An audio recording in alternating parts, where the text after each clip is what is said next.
Le marquage au sol, appelé signalisation horizontale, se présente sous forme de lignes, flèches ou voies spécialisées.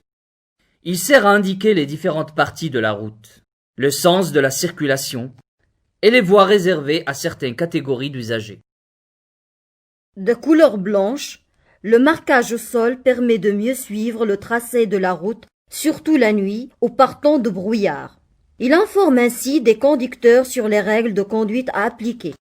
La ligne de rive sur route sert de limite à la chaussée. Sur route à double sens, la ligne de rive est discontinue. Elle sépare l'accotement du bord droit de la chaussée. Je peux franchir cette ligne pour m'arrêter ou stationner. Sur route à sens unique, la ligne de rive à gauche devient une ligne continue. Je n'ai pas le droit de la franchir pour m'arrêter ou stationner à gauche de la chaussée. Sur autoroute à droite, la ligne de rive est discontinue. Elle délimite la bande d'arrêt d'urgence. Du côté de terre-plein, elle est toujours continue. Les voies de circulation ouvertes à tous les usagers sont délimitées par une ligne discontinue. Je roule toujours dans la voie la plus à droite. Je ne franchis cette ligne que pour effectuer un dépassement ou changer de direction. La ligne d'avertissement annonce une ligne continue. Dans ce cas, pour entreprendre un dépassement, il faut être certain de l'avoir terminé avant la ligne continue. La ligne continue est une ligne infranchissable. Lorsqu'elle est peinte sur l'axe d'une chaussée à deux voies, elle ne permet ni dépassement, ni changement de direction à gauche. La voiture blanche ne doit ni la franchir, ni la chevaucher pour dépasser la voiture verte. La ligne mixte est composée d'une ligne continue doublée d'une ligne discontinue. Pour la franchir, je dois tenir compte de la ligne la plus proche de moi, avant le début de la manœuvre de dépassement. Je ne peux la chevaucher pour dépasser que lorsque la ligne discontinue se trouve du côté de mon véhicule. Le franchissement de la ligne mixte est interdit dans le cas contraire, c'est-à-dire lorsque c'est la ligne continue qui est la plus proche du véhicule comme le montre la photo d'en bas. La ligne de stop se présente sous forme de bande blanche continue. Elle renforce le panneau stop et indique l'endroit où il faut marquer l'arrêt. Elle traverse toute la chaussée dans les rues à sens unique. Je dois m'arrêter au niveau de la ligne blanche et non à hauteur du panneau. C'est-à-dire, l'avant de ma voiture ne doit pas dépasser cette ligne. La ligne, cédez le passage, se présente sous forme d'une ligne pointillée. Elle indique la limite de la chaussée prioritaire. Elle traverse toute la chaussée dans les rues à sens unique. Elle renforce la signalisation du triangle pointe en bas. Je ralentis pour céder le passage à gauche et à droite. Si je dois marquer l'arrêt, je le fais au niveau de la ligne. Je passe à condition que la route abordée soit libre. La ligne d'effet des signaux lumineux se présente sous forme d'une ligne pointillée. Elle marque la limite de la chaussée à ne pas franchir quand le feu est rouge.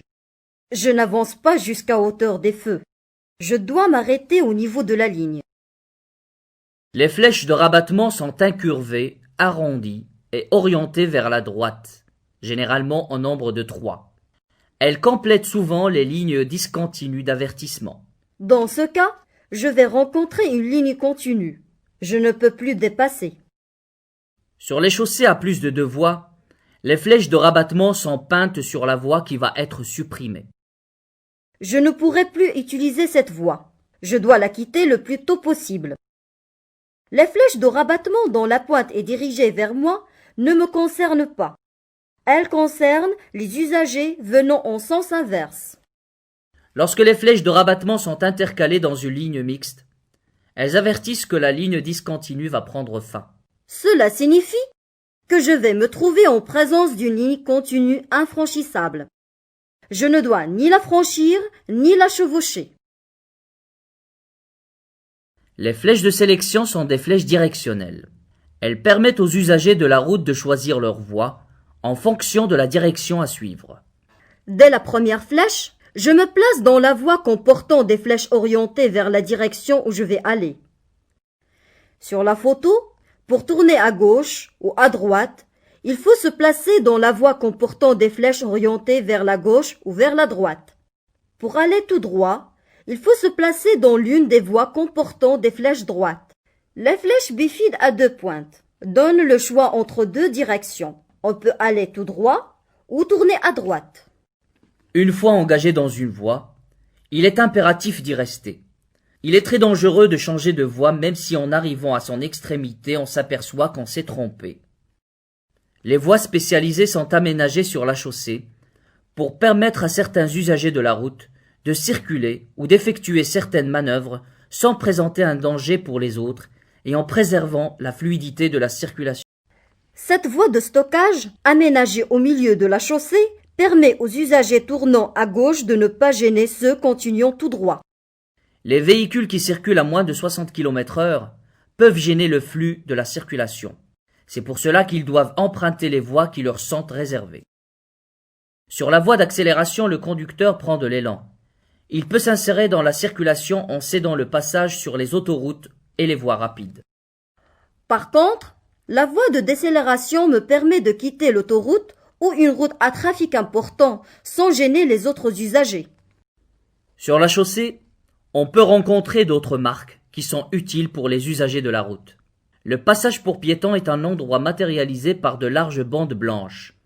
Il est réservé aux piétons. L'arrêt et le stationnement y sont interdits.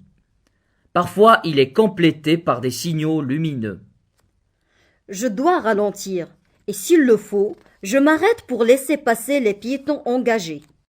Certaines voies sont réservées pour la circulation des cycles. Je ne dois pas utiliser ces pistes pour circuler ou pour m'arrêter. De la même façon, je ne dois ni m'arrêter, ni stationner sur cette zone marquée, réservée pour l'arrêt des bus. Les zébras marquent une partie de la chaussée sur laquelle est interdit de circuler, de stationner ou de s'arrêter. Lorsque la bordure du trottoir est signalée par une ligne rouge discontinue ou une ligne jaune discontinue, cela signifie que seul le stationnement est interdit. L'arrêt est toléré. Lorsqu'elle est continue, il est interdit de s'arrêter et de stationner. En règle générale, on peut stationner en créneau, en épi ou en bataille. Les zones de stationnement autorisées sont signalées par des lignes blanches, continues ou discontinues. Il est préférable de se garer en marche arrière pour repartir en marche avant.